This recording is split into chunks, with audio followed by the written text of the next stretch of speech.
Hello everyone, welcome back to my channel Rannabati with me. আজকে আমি তৈরি করব তালের বড়া। হ্যাঁ জানি, এই ভিডিওটা আপলোড করতে অনেকটা দেরি হয়ে গেছে, কিন্তু তাও আমি আপলোড করলাম। তোমরা জানিও কেমন হয়েছে। চলো তাহলে আর কথা না বলে শুরু করে নেওয়া যাক। দেখি কী কী উপকরণ দিই আমি এখানে প্রথমে তালটাকে গরম করে নিচ্ছি। এর সাথে আমি চিনিটা একেবারে দিয়ে গালিয়ে নিচ্ছি। এরপরে আমি এতে দেব সামান্য পরিমাণ খাবার সোডা, 4 ভাগের 1 ভাগ। এই খাবার সোডা দিলে খুব সফট আর মচমচে হয়। এরপর এতে আমি ময়দাটা দিয়ে দেবো। প্রথমে অল্প অল্প করে ময়দা আমি দেবো, দিয়ে মাখিয়ে নিয়ে প্রয়োজন মতো তারপর দেব। আমার এখানে সমস্ত ময়দাটাই লেগে গেছে। এরপর আমি এতে দিয়ে দেবো সুজি। তোমরা সকলেই জানো সুজি দিলে মচমচে খুব ভালো সুন্দর হয়। তো আমি এখানে একটু অল্প প্রথমে সুজিটা দিলাম, দিয়ে আগে মাখিয়ে নেব। যদি আমার লাগে তাহলে আরেকটু দেব। তালের বড়া খুব সফট আর মচমচে করার জন্য একটাই মূল মন্ত্র, যত বেশি ফাটানো হবে তত সুন্দর হবে। তো আমি ভালো করে এখানে ফেটিয়ে নিচ্ছি, না হলে ঠিকঠাক ফুলবে না।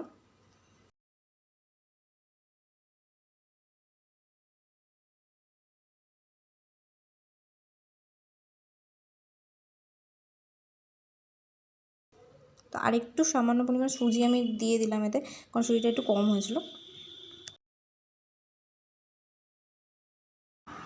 তো আমার এখানে ব্যাটারটা পুরো রেডি হয়ে গেছে।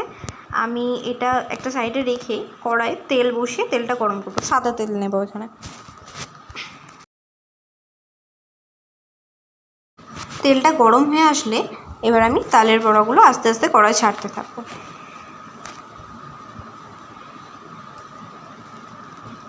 খুব সাবধানে ছাড়তে হবে, নাহলে তেল ছিটকে আসতে পারে বা কড়ায় হাত লেগে যেতে পারে।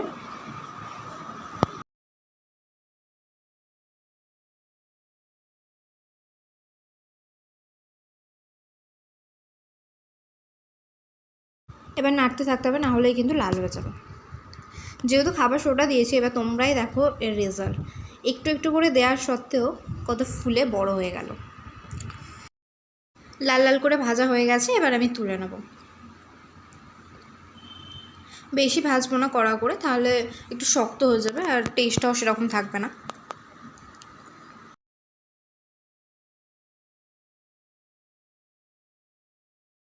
আর গ্যাসের ফ্লেমটা কিন্তু আস্তে রাখতে ভুলে যেও না, তাহলেই পুড়ে যাবে।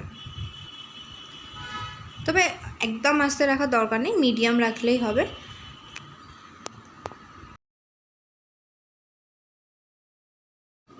আমি এগুলো সব কড়াই থেকে এবার তুলে নিচ্ছি। আমার এখানে সবগুলো ভাজা হয়ে গেছে।